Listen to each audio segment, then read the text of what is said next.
नमस्कार। इस दिल से के एपिसोड में हम ऐसी शख्सियत के साथ बात करेंगे जो मतलब कि हर घर हिंदुस्तान में उनका हुनर जानता है, उनका नाम जानता है, हिंदुस्तान में ही नहीं दुनिया में। और जब हम उनकी बात सुनते हैं तो ऐसा लगता है कि वाकई में दिल की बात भी है और मन की बात भी है। वो हैं जावेद अख्तर साहब। Thank you very much for being here. आप डिस्टिंग्विश्ड पोएट भी हैं, लिरिसिस्ट भी हैं, स्क्रीन राइटर भी हैं, सोशल एक्टिविस्ट भी हैं। आपने हिंदी सिनेमा और लिटरेचर में जो आपकी भूमिका रही है वो भी एक गज़ब है। और आपके साथ हम राज्यसभा में मेंबर भी इकट्ठा थे और हमने कुछ काम आपके साथ भी किए। और आपकी शुरुआत मुंबई से हुई, वहाँ आप पहुँचे तो आहिस्ता आहिस्ता आहिस्ता सालीम के साथ आपने काम शुरू किया। और शुरुआत आपकी कमाल और रोही स्टूडियो में हुई। 1981 में आपने लिरिक्स शुरू कर दिए और कई पिक्चरें बनी फिर, और लगभग 24 पिक्चरों में 22 तो एकदम हिट थी। और उनमें से अंदाज है, हाथी मेरे साथी, सीता और गीता, जंजीर, दीवार, शोले, डॉन, मिस्टर इंडिया, मैं तो कई गिना सकता हूँ। आपकी शुरुआत आपने AMU से की, अलीगढ़ मुस्लिम यूनिवर्सिटी, जहाँ से आपने मैट्रिक किया। उसके बाद आपने फिर भोपाल से BA किया। और आप एथियस्ट भी हो। आपसे जब सवाल पूछा जाता है कि भगवान किधर है तो आप पूछते हैं बताइए, आप ही हमें बताइए। और अगर भगवान है तो इतनी गरीबी क्यों है, भूखमरी क्यों है, इस तरह से भगवान की रेख देख में ये सब अन्याय जो हो रहा है वो क्यों हो रहा है। आपको ड्वार्किन अवार्ड भी मिला, आपको 4-5 फिल्म फेयर अवार्ड भी मिले, आपको पद्मश्री भी मिला, आपको पद्म भूषण भी मिला, क्या क्या नहीं मिला। तो आपसे हम आज आपके दिल की बात सुनना चाहते हैं कि हिंदुस्तान कैसे बदला, किस तरह बदला और आज हम किस स्थिति में हैं। देखिए, मुझे ऐसा लगता है कपिल साहब, पहले तो आपने एक जुमला बोला कि हम आपके साथ राज्यसभा में थे, गलत है, मैं आपके साथ था। एक दूसरे कि आपका जो हम लोगों की लाइफ में हिंदुस्तान के जो आर्टिस्ट है, म्यूजिशियन हों या राइटर्स हों, इतना बड़ा कंट्रीब्यूशन है जो मुझे लगता है आपको भी नहीं पता, जो आपने चेंज किया आपके अंडर योर वॉच, जो चेंज हुआ कॉपीराइट के लॉज में 2012 में। उसकी बहस, अब क्या कानून बन जाता है लेकिन फिर उसका इम्प्लीमेंटेशन पूरी तरह से, उसमें भी समय लग जाता है। कभी कभी तो सिर्फ किताब में रह जाते हैं कानून, तो थोड़ा वक्त लगा। कुछ दर्शकों को तो नहीं पता कि वो कानून क्या था। मैं भी अर्ज करता हूँ।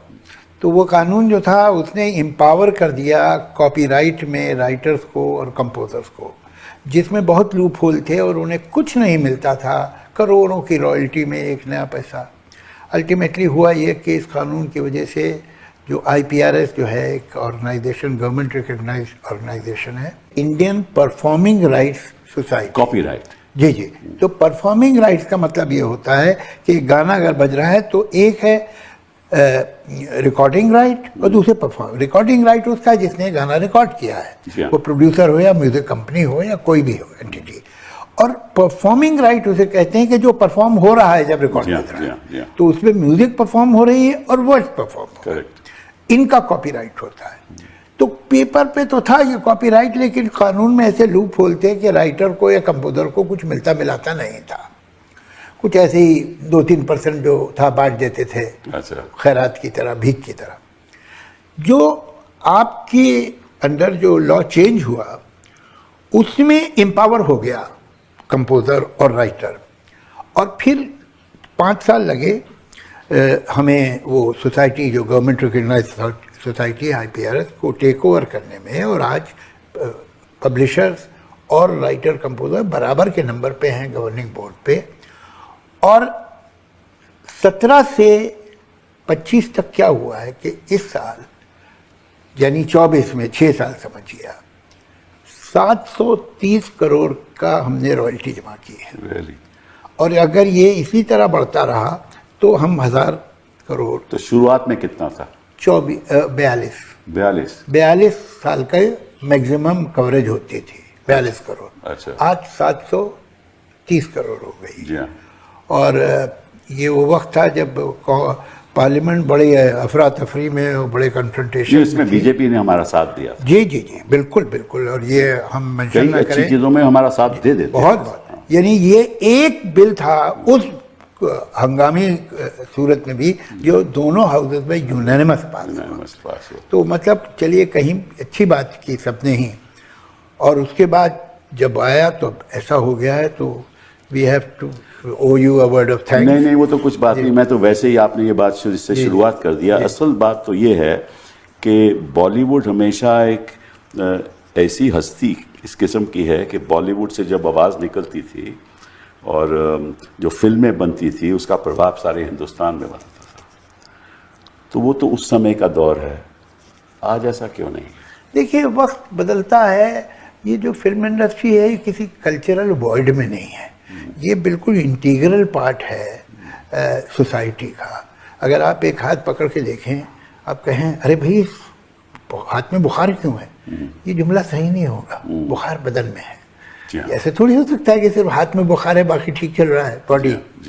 तो उसी तरह से बहुत सारी बातें, ये life offers you packages, her package में कुछ अच्छा है कुछ बुरा है। अब लिबरलाइजेशन जो हुआ उससे मैं समझता हूँ कि कम से कम अर्बन मिडिल क्लास में बहुत ज़्यादा एफ्लुएंस आई है। मुझे याद है अपना बचपन, हम मिडिल क्लास के ही थे, हम गरीब नहीं थे, मिडिल क्लास लोग थे, सिविल लाइन में बंगले में रहते थे। लेकिन मेरे घर में एक उषा का फ़ैन था, 2 एक फ़ैन जो थे टेबल फ़ैन थे, एक छत का तो एक ही था, और एक मर्फी रेडियो था। ये हमारे पास जो मशीनें थी वो ये थी। आज आप एक एवरेज घर देखिए, टेलीफोन बहुत बड़ी चीज़ थी। मोहल्ले में जिसके पास टेलीफोन होता था पूरा मोहल्ला उसकी इज्जत करता था, इसलिए कि उससे रिलेशन ख़राब हो गए तो ठंडी अलमारी जो फ्रिजिडेयर है वो बहुत बड़ी चीज़ थी। आपके घर में दावत होती थी तो मीठा पड़ोसी के घर में फ्रिजिडेयर में रखवा देते थे। मुझे याद है ये वक्त था। आज आप देखिए, आज बच्चों को हमें बताए 25 साल 20 साल के तो हंसेंगे, लेकिन कहीं हमने तरक्की तो की ना। ऐसा थोड़ी हम टेकन फॉर ग्रांटेड लेते हैं। मिडिल क्लास में कॉन्सेप्ट ही नहीं था कार का, वो पूरा तांगा ले ले यही बहुत बड़ी बात, वरना स्ट्रेंजर। हम वो दिल्ली स्टेशन से घर पे टांगे पे आते थे। अच्छा, और पूरा तांगा लेते थे तो अमीर आदमी थे आप, वरना तो 2 एक स्ट्रेंजर बैठे होते थे आपके साथ उसी तांगे। नहीं, हमारे साथ भी ऐसा ही हुआ जो अलग अलग जगह उतरते रहते। चलिए इमेजिन, आज कोई मिडिल क्लास फैमिली नहीं होगी जिसको वहाँ कार नहीं हो। तो तरक्की हुई, लेकिन इसमें एक और बात हुई, जब कुछ नहीं था तो हम थे, अब मैं है। जो फ्री मार्केट है इसका एक कॉस्ट ये है कि हम कमज़ोर हो जाता है और मैं मजबूत हो जाता। लोग एम्बिशियस हो जाते हैं, ये अच्छी बात है। लोग जानते हैं कि sky is the limit, anybody can become anything, ये बहुत अच्छी बात है। ऐसा नहीं स्टेटस को है कि जो जहाँ पैदा हुआ है मुंशी का बेटा मुंशी रहेगा, जमींदार का बेटा जमींदार है, ये तो बॉलीवुड हम नहीं रहा। लेकिन हम का कॉन्सेप्ट जब कम होता है तो दिखाई देता है हर जगह। ये मैनिफेस्टेशन है। जो फिल्म है हिंदुस्तान की, वो हिंदुस्तान की किस्मत नहीं बना रही, हिंदुस्तान फिल्मों की किस्मत बनाता है। कौन सी फिल्म लोग देखते हैं, क्या वो देखना चाहते हैं। एक प्रोड्यूसर तो यही चाहता है ना फिल्म मेरी चले, तो he has an eye to the ground. He is not a sociologist, he is not a political scientist, मगर उसको कॉमन सेंस है, उसका धंधा है उसका। तो उसे मालूम है कि अब ये नहीं चलेगा, तो वो सोसाइटी रिजेक्ट करती है और एक्सेप्ट करती है चीज़ों को। तो भाई मैं आपसे इसी बात पे एक सवाल पूछता हूँ। देख, मेरी अपनी राय है, गलत भी हो सकता हूँ। मैं सोचता हूँ कि आज के हिंदुस्तान में आम आदमी में बड़ा रोष है, गुस्सा भी है कि हमारी बेहतरी नहीं हो रही, हमारी आमदनी नहीं बढ़ रही, बेरोजगारी बढ़ी है, और इसकी रिफ्लेक्शन बॉलीवुड में होनी चाहिए। लेकिन अगर जो आम जनता ये सोचती है, उसकी रिफ्लेक्शन आज बॉलीवुड में क्यों नहीं होती? इसलिए कि टिकट जो है वो 700 और 800 रुपए का है। आम जनता, देखिए एक ज़माना था, अभी आज भी है, अमीरों के हॉस्पिटल हैं, गरीबों के हॉस्पिटल हैं, अमीरों के होटल हैं, गरीबों के होटल हैं। ये क्या हुआ है, विद टाइम एंड मल्टीप्लेक्सेस अमीरों का सिनेमा हो गया है और गरीबों का सिनेमा। गरीबों का सिनेमा बचा ही नहीं। How many theatre you have in India? 14,000 के करीब थिएटर है, जिनमें से 8,000 3 सदर्न स्टेट्स में हैं, तमिलनाडु, आंध्र प्रदेश, कर्नाटक। अब बचे कितने? आपने 8 ही निकाल दिए तो 6 बचे। 6 में से बड़ा नंबर है वेस्टर्न कोस्ट पे, महाराष्ट्र, गुजरात। उसके बाद जो बचे वो आते हैं हिंदी बेल्ट में। समझिए एक 11 लाख 12 लाख आदमी के ऊपर एक थिएटर है, 11 लाख 12 लाख आदमियों के ऊपर एक सिनेमा हाउस है। अनलाइक यूएसए जहाँ 1 लाख थिएटर है, जहाँ 35-36 करोड़ आबादी है। अनलाइक चाइना जहाँ 50,000 से ऊपर थिएटर है। हमारे हिंदी बेल्ट में एक 4-5 हज़ार थिएटर आते हैं। तो वो उसका वही नहीं है आउटलेट फिल्म का। दूसरी तरफ आ गए हैं मल्टीप्लेक्स।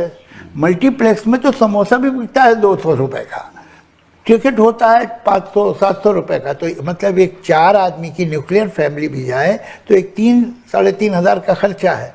तो वो तो प्रिविलेज क्लास देखती है। जब प्रिविलेज क्लास देखती है तो गरीबों के प्रॉब्लम क्यों डिस्कस किए? तो आपका मतलब है कि प्रोड्यूस इसलिए नहीं होती क्योंकि जो दर्शक हैं जो जाते हैं वो तो अमीर लोग हैं, वो अमीर उनको लोग हैं। गरीबी से क्या लेना देना उनका है? क्या लेना देना? भाई आप 5 स्टार होटल है, आपको इतराज नहीं हुआ। 5 स्टार हॉस्पिटल है, आपको इतराज नहीं हुआ। तो अब 5 स्टार सिनेमा से क्या प्रॉब्लम है? चलिए छोड़िए, जी, छोड़ इंस्टीट्यूशन देते की बात छोड़िए। जी। इंडिविजुअली भी कोई आज के दिन जो एक्टर हैं जी। वो भी अपनी आवाज़ नहीं उठाते। जैसे यूनाइटेड स्टेट्स में मेरिल स्ट्रीप ने आवाज़ उठाई सरकार के प्रति, वहाँ की सरकार के प्रति। यहाँ भी सब चुप हैं। वो क्यों? पहले तो होता था। आप वाकई ये जानना चाहते हैं? हाँ बिल्कुल जानना चाहता हूँ। आपको कोई अंदाजा नहीं? नहीं, कि मुझे क्या बिल्कुल नहीं, बिल्कुल मैं बिल्कुल जानना ये चाहता तो कुछ भी नहीं है। क्या है, इनका नाम बहुत है मगर वैसे क्या है इनका इकोनॉमिक स्टेटस इतना तो नहीं ना। ये सारी फिल्म इंडस्ट्री को एक मिडिल क्लास जो इंडस्ट्री है जेब में रख सकता है। लेकिन ये बड़े बड़े जो जैसे कॉर्पोरेट, क्रिकेट के लोग जेब में रखते हैं, हाँ? जैसे क्रिकेट के लोग भी इंडस्ट्रियलिस्ट जेब में रख लेते हैं। वो है ही नहीं, ये इंडस्ट्रियलिस्ट है असल में तो ना। जो बड़ा आदमी है जिसके पास पैसा है, उनमें से कौन बोलता है? कोई है? नहीं नहीं नहीं। कोई जो डिसेंट करता हो? कौन है? कोई भी नहीं। तो इतने बड़े बड़े अंपायर तो वहाँ क्योंकि ईडी पहुंच जाएगी आपके, मतलब आपका नजरिया उस पे है। देखते तो कुछ ऐसे ही हम कि मेरिल स्ट्रीप ने इतना बयान दिया खड़े होके ऑस्कर्स में, लेकिन उस पर इनकम टैक्स की रेड नहीं हुई। तो ये इनसिक्योरिटी वो रियली है नहीं है, मैं इस बहस में क्यों पढ़ूं? परसेप्शन तो यही है। तो अगर ये परसेप्शन, ये दहशत दिल में होगी तो आदमी डरेगा कि भाई वो कहाँ ईडी आ जाएगी, वो सीबीआई आ जाएगी, वो इनकम टैक्स आ जाएगा और हमारी फाइलें खोल देंगे, वो हमें ये करेंगे, हम तो पूछे। और इंडस्ट्री फाइनेंस भी नहीं करेगी। इंडस्ट्री फाइनेंस भी नहीं करेगी फिल्म को। हाँ, ये भी तो है ना। तो ये सारे प्रॉब्लम्स हैं। ये प्रॉब्लम फिल्म इंडस्ट्री के नहीं है, देश फिल्म के। इंडस्ट्री से बाहर के हैं। देश के जी, प्रॉब्लम। फिल्म इंडस्ट्री भी तो अब वही लोग तो वही है ना। अब अलग अलग काम कर रहे हैं, इस काम में ज़रा धूमधाम ज़्यादा हो जाती है, वरना सब अपनी अपनी नौकरियां कर रहे हैं, अपने अपने काम कर रहे हैं जो कर सकते हैं। सो दो मिडिल क्लास कल्चर, दी जो कहते हैं Khan market culture is now prevailing over Bollywood.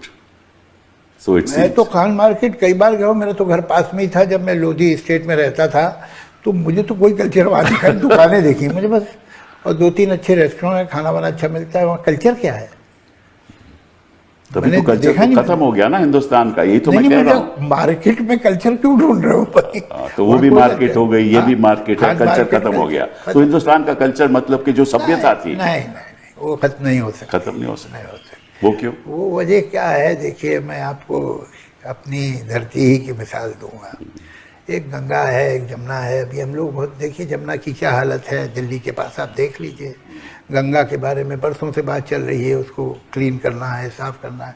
ये गंगा जल वो जल होता था, और शायद अभी भी है, गंगोत्री से आप ले उसे बॉटल में रख दीजिए, 5 साल तक वो पानी ख़राब नहीं होगा, ख़राब ही नहीं होता। अब वो उसमें क्या, जब वो नीचे आता है मैदान में, तो जितना उस एरिया का इंडस्ट्रियल वेस्टेज है वो विदाउट ट्रीटमेंट नदी में जा रहा है। ये आम आदमी की वजह से गंदी नहीं हो गई है। नहीं, सही बात ये है। इंडस्ट्रियल वेस्टेज ने इन नदियों को खराब किया है, अमीर लोगों ने, प्रिविलेज लोगों ने।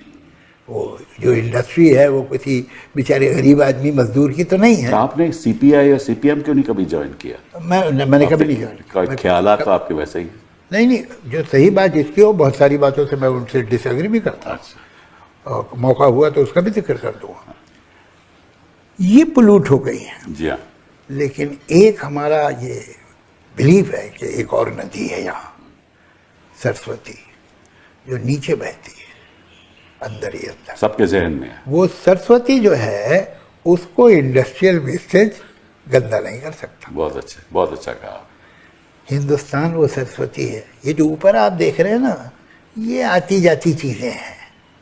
जो असली हिंदुस्तान है वो नीचे बह रहा है और बहता रहेगा, उसे कोई नहीं रोक सकता। और जब मौका होगा, जब ज़रूरत होगी, फिर वो पानी ऊपर आ जाएगा। और ये गंदगी को कोई और धोए ना धोए, सरस्वती साफ कर देगी, ऐसा मैं वो तो इतिहास हमें बताता है। जो शहनशाह हुए वो गिरे भी, हाँ, जो बादशाह हुए वो ख़त्म भी हुए, हाँ, जो डिक्टेटर्स हुए वो ख़त्म भी हुए। जी, तानाशाही आप जो कह रहे हो सही है, लेकिन ये थोड़ा सा अलग टॉपिक है। टॉपिक ये है कि क्या हमारा कल्चर ख़त्म हो जाएगा, हमारी सिविलाइजेशन मिटा देगा? कोई नहीं मिटा सकता।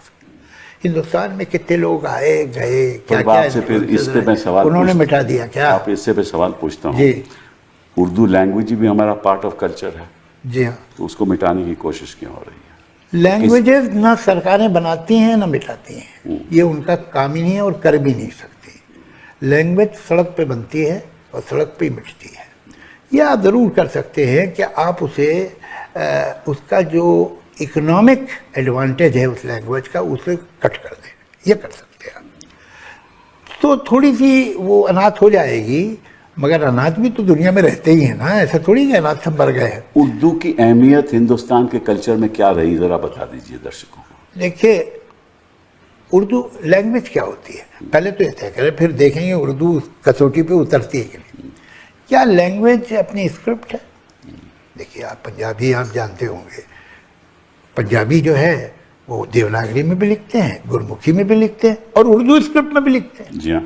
अच्छा, मगर रहती तो पंजाबी है। उर्दू स्क्रिप्ट में लिख के उर्दू नहीं हो जाती, या देवनागरी में लिख के वो हिंदी नहीं हो जाती, सही बात है। और गुरमुखी में लिख के सिर्फ गुरमुखी की नहीं हो जाती। स्क्रिप्ट नहीं है। अगर स्क्रिप्ट होती जबान, तो इंग्लिश, जर्मन, फ्रेंच ये सब लैटिन कहलाते हैं, इसलिए कि स्क्रिप्ट तो लैटिन की है, उनकी मांगे की स्क्रिप्ट। और स्क्रिप्ट कर जाती है ट्रैवल एक जगह से दूसरी जगह, जबान अपनी जगह रहती है, जबान नहीं जाती कहीं। तो स्क्रिप्ट नहीं है तो फिर क्या है? वर्ड्स है। अच्छा, मैं कहता हूँ ये हॉल ब्राइट, 4 वर्ड बोले जिसमें जो दो इम्पोर्टेंट वर्ड थे, हॉल और ब्राइट इंग्लिश के। मैं इंग्लिश बोल रहा हूँ नहीं, या मैंने किसी और भाषा में इंग्लिश के 2 वर्ड यूज़ किए, तो फिर भाषा क्या है? ये और है ने भाषा तय की। लैंग्वेज अपना ग्रामर, अपनी सिंटैक्स है। अब मुझे बताइए कि हिंदी और उर्दू की सिंटैक्स में, ग्रामर में क्या फ़र्क? कोई फ़र्क ही नहीं है, और होगा भी कैसे? ये दोनों एक माँ की बेटियां हैं। अच्छा, वो कैसे? वो एक डायलेक्ट उसे कहते हैं जिसमें स्क्रिप्ट नहीं हो, बोल रहा आदमी बोली, लिखने को कुछ नहीं है। ये डायलेक्ट कोई 700-800 साल पहले कुछ लोग पर्शियन स्क्रिप्ट में लिखने लगे, खड़ी बोली जिसे कहते हैं। अच्छा, पर्शियन स्क्रिप्ट में क्यों लिखने लगे? पर्शियन का स्टेटस उस जमाने में एशिया में वही था जो आज इंग्लिश का है दुनिया में। ठीक बात। इवन मुगलों की मदर टंग पर्शियन नहीं थी, मगर बोलना पड़ता था उन्हें। हमारे जो पेशवा तो खुद ही वर्ड जो है वो पर्शियन का है, उनका भी सरकारी काम जो है वो पर्शियन में ही होता था। शिवाजी महाराज वो द फर्स्ट पर्सन जिन्होंने मराठी को भी, पर्शियन को निकाला नहीं, मराठी को भी इंट्रोड्यूस किया सरकारी कामों में। तो ये जो थी language, it was the lingua franca of the elite. अच्छा, वो अवेलेबल थी, तो सम पीपल स्टार्टेड राइटिंग खड़ी बोली इन पर्शियन स्क्रिप्ट। जो पहला नाम लोग लेते हैं अमीर खुसरो का, लेकिन जाहिर है क्या उनका हाई प्रोफाइल हो गया, और भी लोग होंगे जो ऐसा करते होंगे, वो इतने मशहूर नहीं हुए। यही लैंग्वेज अलग अलग स्टेजेस से गुजरती रही, वहाँ हैदराबाद भी पहुँच गई और वहाँ डेवलप हुई, लखनऊ में अलग। कई स्टेट्स में तो ये सेकंड लैंग्वेज है। जी जी, अभी भी आंध्रा है में है, और यूपी में है। जी जी, तो यही जो लैंग्वेज महाराष्ट्र है, में भी है, सुना है। यही लैंग्वेज जो है ये उर्दू है। अच्छा, उर्दू क्या फारसी है? उर्दू क्या अरबी है? एक साहब ने, उर्दू लखनवी साहब एक शायर थे लखनऊ के, और उन्होंने बड़े अच्छे अच्छे गाने लिखे हैं, वो न्यू थिएटर्स के बहुत गाने लिखे हैं। तो किसी ने कहा साहब उर्दू अगर पर्शियन वर्ड ना यूज़ करें तो उर्दू क्या है? अच्छा। हाँ, तो उन्होंने कहा कि देखिए हम सिर्फ पर्शियन के, हम तो पता नहीं कितनी लैंग्वेजेस के वर्ड यूज़ करते हैं, हमारी उर्दू में बहुत सारी लैंग्वेज के वर्ड, लेकिन उर्दू डिपेंडेंट नहीं है पर्शियन पे। अब मैं एक पूरी किताब लिखूंगा, जो आपने बात कही वो मुझे ख़राब लगी, जिसमें एक वर्ड ऐसा नहीं होगा जो कि पर्शियन में जिसके रूट्स हो। अच्छा। और उसने पूरी किताब लिखी पोइट्री की, अच्छा। जिसमें एक वर्ड नहीं था जो कनेक्टेड हो पर्शियन से किसी भी तरह, डायरेक्टली इनडायरेक्टली। अब देखिए उनके एक दो शेर सुनाता हूँ मैं आपको। प्लीज सुनाइए। काली घटा में कौंधा लपका, वन में जो कोयल कूक गई, जितनी गहरी सांस खिंची थी उतनी लंबी हुक गई। वाह। उसने भीगे हुए बालों से जो झटका पानी, झूम के आई घटा टूट के बरसा पानी। अब ये जो है ये कौन सी जबान है? इसमें कोई पर्शियन का वर्ड नहीं, और पूरी किताब उनकी ऐसी है, नॉट वन वर्ड। तो हमारे यहाँ लैंग्वेज, हम सबकी लैंग्वेज में जो वर्ड है इतने मिले हुए हैं, हमें पता भी नहीं है कहाँ से आए। वकालतनामा, हलफनामा, ये सब उर्दू के वर्ड्स हैं। पंजाब खुद ही उर्दू का वर्ड है। पंजाब उर्दू। अच्छा, पंजाब, मैंने सुना है कि हिंदी हिंदावी से आया है। हिंदवी। हिंदवी। ये इसे ओरिजिनली इसका नाम हिंदवी था। हिंदवी था उर्दू तो का। वो भी उर्दू का है। जी जी जी जी। तो उर्दू इज अल्टीमेटली, कोई भी लैंग्वेज हो, it is an accumulation of cultural change in terms of how you speak the language. कैसी आप बात करते हो वो हमारी संस्कृति से जुड़ा हुआ है, बहुत जुड़ा। और जो हमारी मॉरल वैल्यूज है वो, उनको कौन सा वर्ड सूट करता है वो भी ले लेते हैं। देखिए मैं आपको अजीब मिसाल दूं, किसी से आप कहें कि एक काम करो यार, मेबक ले लो, 4.5 करोड़ की मिलती है, बड़ी अच्छी गाड़ी है, वो आपसे कहे मेरी इतनी हैसियत नहीं है। अच्छा। तो खराब लगता है ना। हाँ, बिल्कुल बिल्कुल। भाई मैं नहीं अफोर्ड कर सकता, Correct. ये ठीक लगता है। हाँ। अब क्या मेरी हैसियत नहीं है, बुरा क्यों लग रहा है? और मैं अफोर्ड नहीं कर सकता, ठीक क्यों लगता है? बिकॉज विद अफोर्ड ये वैल्यू सिस्टम आता है कि अगर आपके पास पैसा कम है तो कोई बुरी बात नहीं है। सही बात। हैसियत में औकात कम हो जाती है, जी हाँ। इसलिए कि ये तो फ्यूडल टाइम से आया है जी हाँ। वर्ड। इसके वर्ड जो है वेस्टर्न वैल्यू से है, जहाँ पर इतनी बुरी बात नहीं है कि आप नहीं खरीद सकते। तो अफोर्ड आपको एक पर्दा देता है जो हैसियत नहीं देता। ये लैंग्वेज बड़ी सेंसिटिव चीज़ है, उसको आप बेख्याली में इस्तेमाल करें तो कुछ नहीं, लेकिन वरना हर वर्ड जो है उसकी अपनी एक हिस्ट्री है, उसके पीछे मोरालिटी है, एक सर्टेन कल्चर है, ट्रेडिशन है। वर्ड बड़ी सेंसिटिव चीज़ होता है। तमिलनाडु का मुसलमान तमिल थोड़ी बोलता, उर्दू थोड़ी बोलता, तमिल बोलता। केरला में बशीर जो था इतना बड़ा राइटर, या बंगाल का कितने लगभग बोल रहे होंगे उर्दू? वो बोल रहे होंगे कई करोड़ लोग हैं जो हिंदी बेल्ट के लोग हैं। अच्छा। वही उर्दू भी बोलते हैं। और ये तो अब आपने कर दिया इसलिए कि लैंग्वेज किसी रिलीजन की लैंग्वेज हो ही नहीं सकती। जी हाँ, language and religion are not, हो ही नहीं, इलॉजिकल। हाँ, मतलब आप कह सकते हैं कि क्रिश्चियन की क्या लैंग्वेज है या हिंदूज की क्या लैंग्वेज? बिल्कुल नहीं। हिंदूज की लैंग्वेज आप कहें हिंदी है तो तमिलनाडु में जाके पूछिए कि है कि नहीं है, वो भी बहुत हिंदू है। तो लैंग्वेज रीजन्स की होती है। करेक्ट। तो जो इस रीजन में जो मुसलमान हैं उनकी भी ये कल तक ये आप जहाँ हैं और जहाँ से आए हैं वहाँ तो आप कॉन्स्टेंटली सुनते होंगे, पहले लोग फादर के बारे में बोलते थे, अब 30-40 साल गुजर गए तो दादा के बारे में। साहब मेरे जो फादर थे वो तो उर्दू ही लिखते पढ़ते थे, क्या बहुत सुनते। बड़े भारी पोएट। अब अपने दादा के बारे में बोलते हैं। हमारे दादा तो साहब उर्दू, उनकी किताब नोटबुक भी रखी पूरी उर्दू में, मैं तो नहीं पढ़ पाता। आपके ग्रेट ग्रैंडफादर तो बड़े भारी स्कॉलर थे। वो तो सही है, मगर आपकी मदर भी टीचर और स्कॉलर थी, उर्दू लिखती थी। तब तो आपकी सारी फैमिली की हिस्ट्री है, उर्दू से आप पूरी जुड़े हुए हैं। एक बात बताऊं आपको, सच कहूँगा और सच के सिवा कुछ नहीं कहूँगा, ये पहली सरकार नहीं है। इतने बरसों से अगर लोगों को, बच्चों को उर्दू, जिनकी मदर टंग उर्दू थी या और मदर टंग ये नहीं मुसलमान बच्चे, पंजाब का तो हर बच्चा उर्दू जानता था, जी हाँ, इर्रिस्पेक्टिव ऑफ रिलीजन। Correct. जो आज बोलते हैं मुझे दिल्ली में लोग कि मेरे फादर तो साहब उर्दू ही का अखबार पढ़ते थे, मेरे दादा तो उर्दू अखबार, ये सब मुसलमान नहीं है। नहीं सही बात है, सही तो ये किसने खत्म किए? ये कौन था? ये उस तो वक्त उसी तो जो ये- भी प्रदेश था वहाँ उनकी पॉलिसी रही, लेकिन सेंट्रल गवर्नमेंट से जो सपोर्ट मिलती थी, सपोर्ट किसी ने नहीं दी।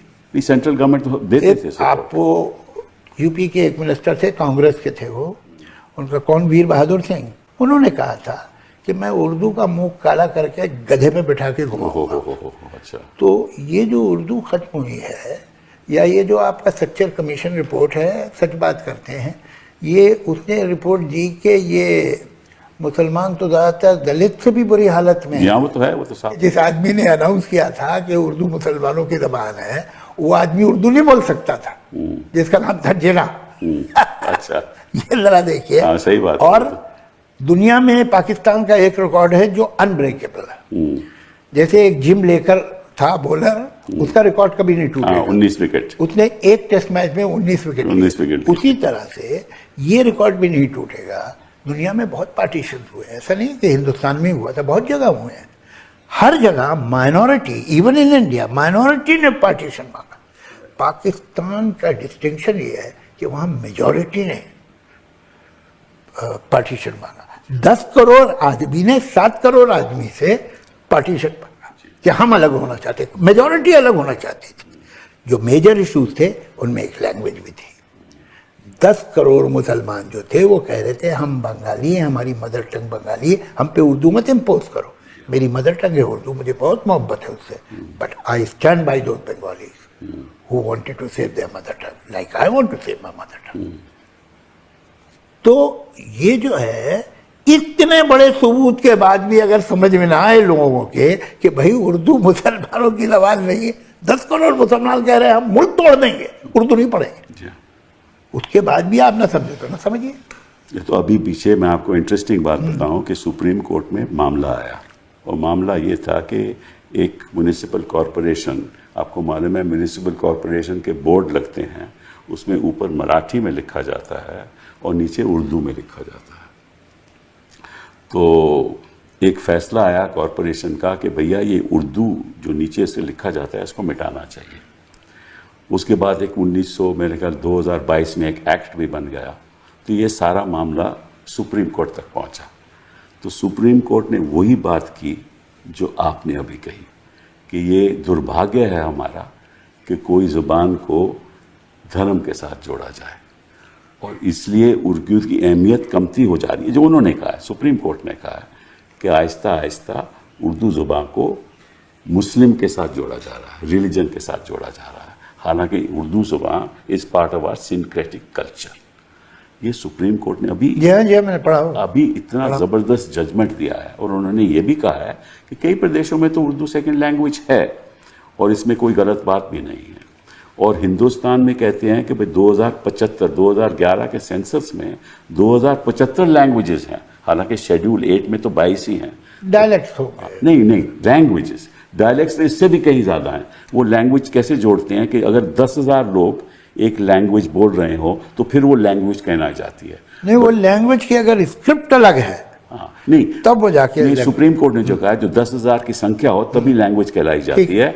बाकी जो डायलेक्ट्स हैं वो तो कई हैं जी, हजारों में है। ठीक। तो इसका मतलब ये सुप्रीम कोर्ट ने दुख व्यक्त किया है, और बहुत बढ़िया जजमेंट है। इसमें उन्होंने एक बड़ी अच्छी पोएम लिखी है, मैं आपको सुनाना चाहता हूँ। कहती हैं, किसने लिखी? ये उसी में ये नहीं कहा किसने लिखी है, जज साहब ने इसको कोट किया है। मुझे शायद मालूम। उर्दू है मेरा नाम, मैं खुसरो की पहेली। उर्दू है मेरा नाम, मैं खुसरो की पहेली, क्यों मुझको बनाते हो ताज्जुब का निशाना। हाँ, ये सुनी ना मैंने बहुत जगह गाई वाई भी का निशाना। मैंने तो कभी खुद को मुसलमान नहीं माना, देखा था कभी मैंने भी खुशियों का ज़माना, अपने ही वतन में हूँ मगर आज अकेली, उर्दू है मेरा नाम, मैं खुसरो की पहेली। आपको एक इंटरेस्टिंग बात हिस्टोरिकल बताऊं। 1897 में पहली दफ़ा इसी दिल्ली में एक स्कॉलर, इस्लामिक स्कॉलर रहते थे, शाह अब्दुल कादिर, उन्होंने कुरान का ट्रांसलेशन उर्दू में किया एज लेट एज 1897, इसलिए कि उसके 700-800 साल पहले सिंधी में हो चुका था कुरान का तर्जुमा। तो जितने हिंदुस्तान में बड़े काजी थे और मुल्ला थे बड़े, सब ने अब्दुल कादिर के ख़िलाफ़ फतवा दे दिया। अच्छा। कि इस आदमी की हिम्मत कैसे हुई कि इस पाक किताब का तर्जुमा इस गंदी गलीज़ हिडन लैंग्वेज में किया है, कि ये इस लैंग्वेज में कुरान का ट्रांसलेशन कर दिया, तो ये तो पाप है। जैसे कि तुलसीदास ने किया था पाप, रामचरितमानस लिख दिया था जो संस्कृत में थी रामायण, उसको आम आदमी की ज़बान में ट्रांसलेट कर दिया तो पाप था। उन्हें निकाल दिया गया था बिरादरी से, उस पर उन्होंने एक चौपाई भी कही थी, बड़ी अच्छी थी। धूत कहो, रजपूत कहो, अवधूत कहो कि जुलाहा कोहू की जात बिगाड़, कोहू की बेटी से बेटा ना ब्याह, कोहू की जात बिगाड़ ना चहू, मांग के खइबो मस्जिद में सोइबो, लेबे का एक न देबे का दोहू। उन्हें भी तो ये फंडामेंटलिस्ट माइंडसेट तो एक ही होता है कहीं भी हो, तो उसको तो निकाल दिया था। उसी के एक 60-70 साल बाद एक आर्टिफिशियल दाढ़ी चिपका दी गई उर्दू के और टोपी सर पर रख दी, इसलिए कि अब तो डाइवर्जन 1857 के बाद तो ख़ास तौर से इन्हें डिवाइड करना था। ये जो यूनाइट होके अंग्रेज़ के ख़िलाफ़ लड़े थे, तो इसमें शिज़्म पैदा करना ज़रूरी था, और इंटेंशनली हिंदी और उर्दू को अलग करने का इंस्टीट्यूशंस ने काम किया। ये जो है सियामीज़ ट्विन्स हैं, ये एक दूसरे के बिना तभी नहीं तो रह नेहरू जी सकते। ने कहा कि Hindustani should be our language, Hindustani should be our जी लैंग्वेज। जी सही है, सही है। ये जो है ये एक दूसरे के, आप बोल ही नहीं सकते, लोगों को यही नहीं मालूम क्या बोल रहा सही है बात कि ये उर्दू है कि हिंदी है। अच्छा चलिए, एक आदमी यूपी का रहने वाला है, वो आदमी पढ़ा लिखा नहीं है, तो ऐसा यूपी में मिलना मुश्किल नहीं है।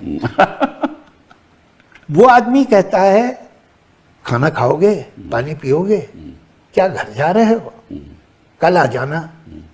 ये क्या है, ये हिंदी की उर्दू, लिखता तो है नहीं, वो पढ़ता भी नहीं है, ये जो बोल रहा है ये क्या है? हिंदुस्तानी।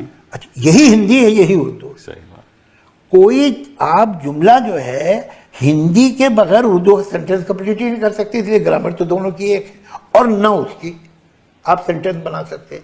ये उसको आर्टिफिशियली संस्कृताइज करके और आर्टिफिशियली अर्बनाइज करके अरब की और वर्ड डाल के कन्वेंशनल वर्ड जो हम लोग बोलते ही नहीं हैं, इसे आर्टिफिशियली अलग करने की कोशिश करते हैं। सिनेमा क्या है, जो सिनेमा की भाषा देखिए, ये हिंदी उर्दू की मिली हुई ज़बान है, उसे आप हिंदी सर्टिफिकेट दे दीजिए, लेकिन ये क्या दूरदर्शन की हिंदी तो नहीं होती ना, फिल्में बनती है। ये कौन सी हिंदी? ये वो हिंदी है जो उर्दू की जुड़वां बहन है। जैसे आपने कहा जुबान और स्क्रिप्ट में बहुत अंतर होता है। हाँ, तो ये जो है उसको आप ज़्यादा से ज़्यादा ये होगा कि आप उसकी स्क्रिप्ट ख़त्म कर देंगे जो हो रही है, लेकिन ये सारी पोइट्री जो है उर्दू पोएट्स की, ये देवनागरी में अवेलेबल है, और देवनागरी में it sells like hot cakes, although I don't know ये हॉट केक्स कहाँ बहुत बिकते थे, मुझे पता नहीं, मैं मुहावरा है तो हाँ, मैंने देखी नहीं कोई जगह जहाँ हॉट केक बहुत बिक रहा हो, तो मगर बिकती है। अब मेरे जैसे शायर की कोई मेरे ख्याल से 26 या 27वीं एडिशन छप गया है, 26 या 27वां एडिशन आपकी वजह से। अरे मगर वो किताब देवनागरी में, शायरी उर्दू की है, मैंने तो एक वर्ड भी नहीं चेंज किया, वही है जो आप सरल तरीके से बोलते हो, बड़े सरल तरीके अरे से सरल लिखते हो, तरीके से बोलना चाहिए, लोग समझते हैं, मगर जबान जो है वो इसीलिए तो होती है जुबान। इसीलिए हाँ। और इसीलिए मैं कह रहा हूँ कि 26वीं 27वीं जो आप कह रहे हो, जी, जी। वो उसकी एडिशन आ और रही ये है। तो कोशिश बेकार है, ये मीनिंगलेस है। आप ऑक्सफोर्ड डिक्शनरी देखिए, तो उनका प्रेफेस आप जब नया एडिशन आएगा तो कहते हैं हमने 50 वर्ड इस बार बढ़ाए हैं। इवन जुगाड़ हैज एंटर्ड, जुगाड़ has entered, I know that. Oxford Yeah, that's university right. Dictionary में जा चुका है। जी हाँ, जी हाँ। हम क्या कहते हैं, अभी हम 500 वर्ड निकालने वाले। ज़बानें ऐसे नहीं जिंदा रहती हैं, जो लोग ये कर रहे हैं वो हिंदी का नुकसान कर रहे हैं। हिंदी अमीर है इसलिए कि उसके पास सब लैंग्वेजेस के वर्ड बिल्कुल हैं, सही, आप उसे वर्ड निकाल के गरीब बना रहे हैं, ऐसा नहीं होता। चलिए एक और बात पे आते हैं, वो थोड़ी गंभीर है और उसका जिक्र मैं इसलिए कर रहा हूँ कि आपकी मैं राय चाहता हूँ कि जो 22 तारीख को जो हादसा हुआ जम्मू कश्मीर में, उसका नतीजा मुझे नहीं मालूम क्या होगा, लेकिन सारा देश एकजुट होकर, कश्मीर एकजुट होकर बोला कि ऐसा हम नहीं होने देंगे, नहीं होना चाहिए। और ये पाकिस्तान तो हर करता रहता है ये सब, हमने आरोप भी लगाया पाकिस्तान में, वो सही भी है। अब मैं आपकी राय चाहता हूँ कि किस तरीके से आप इसको देखते हो? देखिए, मैं तो इस बारे में 1-2 जगह बोल भी चुका हूँ, और स्टेज से भी और कैमरा के सामने भी। ये बहुत हो गया है, और मैं शायद मुझे बहुत इसलिए भी लग रहा है कि मैं मुंबई में था जब मुंबई में हुआ, और 3 दिन तक उस शहर की क्या हालत थी, कैसी लाशें विक्टोरिया टर्मिनस के प्लेटफॉर्म पे पड़ी हुई थी। अभी हम तो वो होटल जो है उनका क्या हाल था, किस तरह से लोगों को मारा गया, और कहाँ से लोग आए भाई, इस पे आप इनकार करें। मैंने तो पाकिस्तान में लाहौर गया था, मैं अहमद फैज़ के उसमें, फैज़ मेला जो है वो तो अच्छे लोग हैं, उन लोग पे तो इल्ज़ाम लगता है कि इंडियन एजेंट हैं, ये तो पैसिफिस्ट हैं, ये वो। वहाँ मुल्लाओं को ये लोग बिल्कुल नहीं पसंद है, इसीलिए मुझे पसंद है। तो उन्होंने ही मुझे वीज़ा किसी तरह दिलाया, वरना मुझे वीज़ा पाकिस्तान रिफ्यूज़ कर चुका है पहले। अच्छा, जी अच्छा।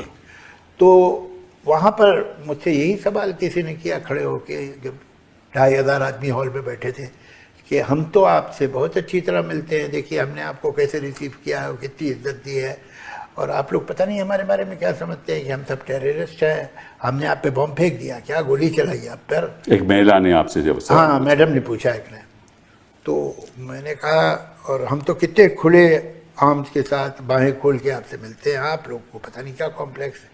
मैंने कहा ये बात तो मैं आपसे तकल्लुफ़ में बात नहीं कर सकता हूँ, आपने सवाल ऐसा कर दिया है। तो सच ये है कि हमारा रिकॉर्ड क्या है कि नुसरत फ़तेह अली आए, मेहदी हसन आए, गुलाम अली आए, हमने तो बड़े बड़े फंक्शन किए हिंदुस्तान में।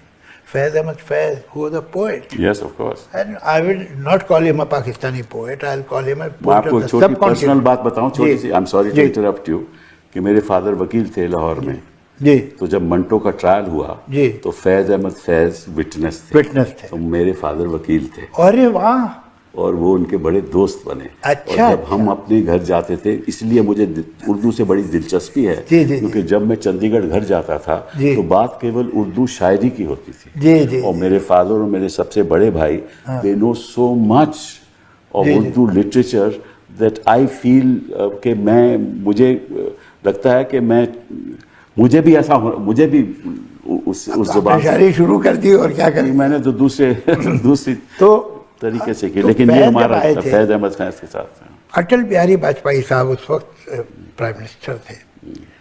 फैज़ को ऐसा ट्रीटमेंट मिला था इस मुल्क में जैसे कोई हेड ऑफ द स्टेट आए। वो जहाँ भी गए राजभवन में ठहरे, सामने एक लाल बत्ती की गाड़ी चलती थी उनके, एक गाड़ी में वो होते थे, मतलब उनको रेड कारपेट बिछा दिए गए उनके लिए। हिंदुस्तान के भी बहुत बड़े बड़े पोइट और राइटर्स, के अब्बास, सरदार जाफरी, कैफी आज़मी, ये लोग गए हैं, लाहौर भी गए, कराची गए, इनको कभी पीटीवी पे नहीं बुलाया गया। हमारे यहाँ तो ये हाल था, अभी तो दूरदर्शन बदल गया है, कि कोई कराची से सड़क पे झाड़ू देने वाला आता था तो दूरदर्शन पे इंटरव्यू होता, कौन कौन सी सड़कों पे आप झाड़ू देते, आपकी झाड़ू किस तरह की है, ये इंटरव्यू होता था। हमारा तो कोई राइटर कितना भी बड़ा हो, पीटीवी नहीं इनवाइट करती थी। अब तो उनके प्राइवेट चैनल आ गए हैं, तो अभी फिर भी वो बात कर लेते हैं, पीटीवी नहीं। तो आप लता मंगेशकर वो hands down the most popular Indian in 50s and 60s and 70s, उसका आपने कभी बुला के शो किया? हमने तो बहुतों के किए, ये तो आप गलत कह रही हैं। और मैंने कहा कि आप मुझे बता रही हैं कि आपने कोई बम मुझ पे नहीं फेंका, कोई गोली नहीं चलाई। मैं तो मुंबई का रहने वाला हूँ, मैंने तो अपने शहर को जलते देखा है। तो जो लोग आए थे जलाने, वो स्वीडन से तो नहीं आए थे और ना इजिप्ट से आए थे। तो ये है राजनीति थोड़ी सी। और ये एक बार नहीं बहुत बार हुआ है। वो कुछ कहें बाहर के मुल्क के ऐसा कंट्रोल कर लो और वैसा कर लो, खुद करते हैं। इन पे जरा सी आँच आ जाए तो ये तो जाके पूरी बस्तियों के बस्तियां और शहर के शहर बम्बार्ड कर देते हैं। ये हमें सिखा रहे हैं मॉडरेशन। ये इनकी राय की हिंदुस्तान को जरूरत नहीं है। I think time has come. I have nothing against the people of Nobody has anything against the people. No, actually they are trapped people. Absolutely. They are the worst sufferers. वो तो वहाँ उनके नीचे रह रहे हैं, हम तो पड़ोस में यहाँ से देख रहे हैं। गड़बड़ वहाँ पर है एस्टेब्लिशमेंट, मिलिट्री एंड मुल्ला। ये जो फंडामेंटलिस्ट है वो भी बहुत टेढ़ा है, खतरनाक है। ये तीन हैं जिनकी उनका क्या है कि उनका एग्जिस्टेंस का रीजन नहीं बचेगा अगर हिंदुस्तान से रिलेशन ठीक हो। तो फिर तुम क्यों? वो जावेद साहब ये तो चलता रहा है। मतलब उड़ी हुआ, पुलवामा हुआ, मतलब तो ये कब तक होगा? पठानकोट हुआ, ये हुआ, उससे पहले फिर होगा मुंबई हुआ। कुछ ना कुछ तो करना पड़ेगा। 100%। ये मेरी राय नहीं है। मुझे बहुत खुशी है कि इस बारे में पहली बार ऐसा हुआ है कि सारी अपोजिशन पार्टीज ने without any if and but सरकार से कहा है कि हम आपके साथ हैं। सारा देश उनके साथ है। बिल्कुल है, 100%। और क्या करेंगे, इतनी मुझे समझ होती तो फिर मैं कहीं मिनिस्टर होता, वो तो मैं हूं नहीं। लेकिन नहीं, ये तो कोई भी नहीं जानता ये कि कुछ एक ऐसी बात होनी ही चाहिए कि जिससे वहाँ की आर्मी और उनका आर्मी चीफ, क्या मैंने उस पर देखा यूट्यूब पे स्पीच मैंने देखी। ये कितना इनसेंसिटिव आदमी है, इसको एक बात का ख्याल नहीं। भाई हम बुरे लोग हैं, इंडियन बड़े खराब लोग होते तो हमको गालियां दो ना। तुम ये कह रहे हो कि हिंदू ऐसे होते हैं। तुम्हारे मुल्क में चलो 2% होंगे, 2.5% होंगे, हिंदू रहते हैं ना, तुम्हें उनकी कोई इज्जत नहीं है। नहीं, उनको क्या इज्जत है अपनी पावर। मुझे बताइए, तुम हिंदुस्तानियों को गाली दो तो मेरी समझ में आएगा कि भाई हम बड़े खराब लोग हैं, हम देखो करगिल में घुस गए थे, हम कश्मीर में कई बार घुस गए थे, हम तो सारे खराब काम तो हम करते हैं ना। तुमने तो आज तक कुछ नहीं किया बुरा तो मैं मान लेता हूँ। मगर तुम्हें अपने मुल्क में जो हिंदू रहते हैं, यू आर उनकी तो इज्जत करो, उनकी तो इज्जत करो। तुम किस तरह के आदमी हो तुम? वो तो साफ जाहिर है, कहता है कि JNK is the juggernaut that we have. You don't have. Maybe it is your juggernaut. मुझे क्या, तुम अपनी बॉडी का कौन सा हिस्सा बताते हो, मुझे उससे कोई लेना देना। But you don't have it and you will never have it. You will never have it. That's correct. नहीं होगा। हाँ, ये नहीं होगा। क्या बात कर रहे हो, क्या कह रहे हो, तुम्हें कुछ समझ ही नहीं भाई। नहीं भाई, their whole establishment depends on that anti-Indian propaganda and terrorism in India. सारी तो उनकी रेलेवेंस ही वो है, और तो कुछ है भी नहीं। तो हमें कुछ तो करना पड़ेगा ना। हम तो चाहते हैं प्रधानमंत्री जी कुछ करें, मतलब कि हम तो उनकी जो मिसाइल हैं, उसमें एक का नाम है अब्दाली। हाँ है। चलो बाई सम वॉप्ड थिंकिंग मैं सोच लूं कि जब हिंदुस्तान में मुसलमान ही नहीं थे तो उधर जो हमला किया था तो उन्होंने तो इन काफिरों पे किया था। अरे मगर अब्दाली ने जब हमला किया था और जहां हमला किया था वहां मुसलमान रहते थे। तो अब्दाली तुम्हारा हीरो, तो इसकी मतलब जो इस जमीन पे पैदा हुए लोग हैं वो तुम्हारे हीरो नहीं है। तुम उस इन्वेडर जो तुम पे इन्वेडर था, तुम्हारा कॉन्सेप्ट ऑफ हिस्ट्री क्या है? इनका चक्कर क्या है कि इनकी हिस्ट्री और ज्योग्राफी इनकम्पैटिबल है। वो कैसे? इसलिए कि गाना गाते हैं, सुनी धरती अल्लाह रखे कदम कदम आबाद, और इनका हीरो है मोहम्मद बिन कासिम जिसने सुनी धरती पे हमला किया था। तो हिस्ट्री कुछ और है और ज्योग्राफी कुछ और है। करेक्ट। जोगरी ही इनको थोड़ा तड़पा रही है, बलूचिस्तान। अब उसे खोदो, नहीं अच्छा खोदो, उसमें तक्षशिला के बुत निकलते हैं। तो ये बुत तुम्हारे बाप दादों के हैं कि नहीं है? अगर नहीं है तो ये जमीन कैसे तुम्हारी? तो उनका ज्योग्राफी एक सीरियस प्रॉब्लम है और हिस्ट्री एक अच्छा, जिससे कहते हैं कि हम उनके, वो कहते तुम्हारे को हुई नहीं। इनको अभी ज़्यादातर जो मुल्क हैं, अरब मुल्क हैं, उन्होंने बैन कर दिया है कि पाकिस्तानी को वीज़ा ही नहीं देना है। तुम ये बोलते हो हम उनके हैं, वो नहीं मानते, लेकिन तुम जैसे ही कोई दिल्ली में लड़का सड़क पे घूम रहा कर मैं शाहरुख खान का कत्ल हूँ, शाहरुख खान कह रहा मैं तुम्हें पहचानते नहीं भाई। ये इनका हाल है। सही बात है। तो हम चाहेंगे कि आइंदा में पाकिस्तान की असलियत को विश्व पहचाने, सारे देश हाँ, लेकिन मगर पहचाने। फिर जब मैं वो पाकिस्तान को ऐसे मुझे दुख होता है, मेरे बहुत अच्छे अच्छे वहाँ दोस्त हैं और बड़े अच्छे लोग हैं वो, और फंसे हुए बेचारे, उनके पास कोई पावर तो है नहीं, कोई से नहीं उनकी, वो होने का चांस भी नहीं है। इन्फ्लेशन इतनी बढ़ गई, उनकी आर्थिक स्थिति बहुत खराब है, और तो क्या होगा पाकिस्तान का और हमारे लिए मैं जरूर लोगों से मुसीबत कहूँगा कि डोंट थिंक जड़ है। Any country is not a monolith. कोई भी मुल्क में सारे लोग एक जैसे नहीं होते। हो ही नहीं सकते। अच्छा, अगर मुल्क की हुकूमत खराब है तो सबसे ज्यादा तो खराब उनके लिए होगी ना जिन पे वो राज कर रही है। जी हाँ।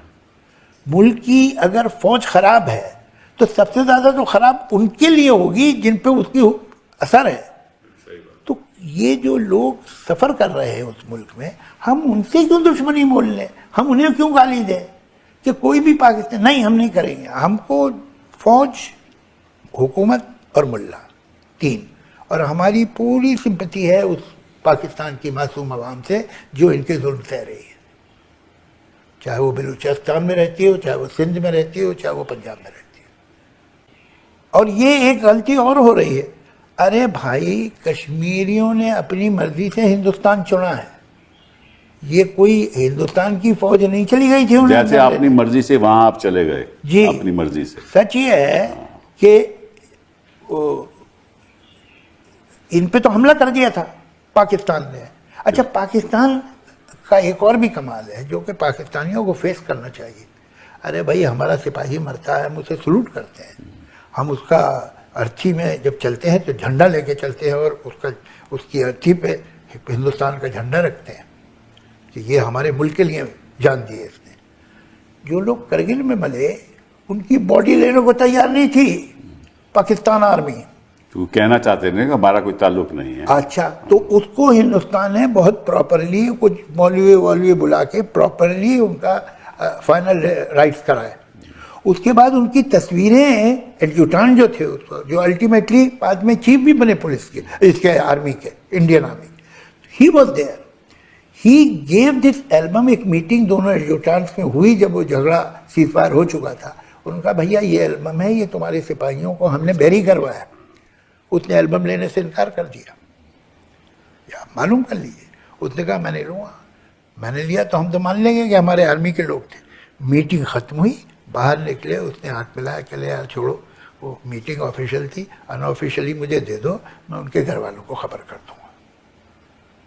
तो तुम्हें तो जो तुम्हारे मुल्क के लिए जान दे रहे हैं, गलत या सही, उन्हीं की इज्जत नहीं, तुम हमारी क्या इज्जत करोगे भाई? सही बात है। चलिए, कुछ ना कुछ तो होना चाहिए, और यकीनन होना चाहिए। और ये जो है, आई डू बिलीव कि ये जो हमारी प्रेजेंट गवर्नमेंट है वो इसको आसानी से नहीं लेगी। नहीं, ये एक स्ट्रॉन्ग स्टेप लेगी। अब ये तो बचकाना बातें करते हैं कुछ, अभी मैंने सुना, अरे साहब 10 दिन हो गए, अभी 10 दिन नहीं होता, एक सोचता है, तैयारी होती है, प्लानिंग होती है, तो होता है। मुझे यकीन है कि कोई ना कोई स्टेप, हम सबको यकीन है कि हमारे प्रधानमंत्री जरूर कुछ ना कुछ ऐसा कदम उठाएंगे ताकि इसका असर दोबारा ना उठ पाए टेररिज्म का। थैंक यू जावेद साहब, बहुत बहुत शुक्रिया, बड़ा लुत्फ आया आपसे बात करने का। Thank you.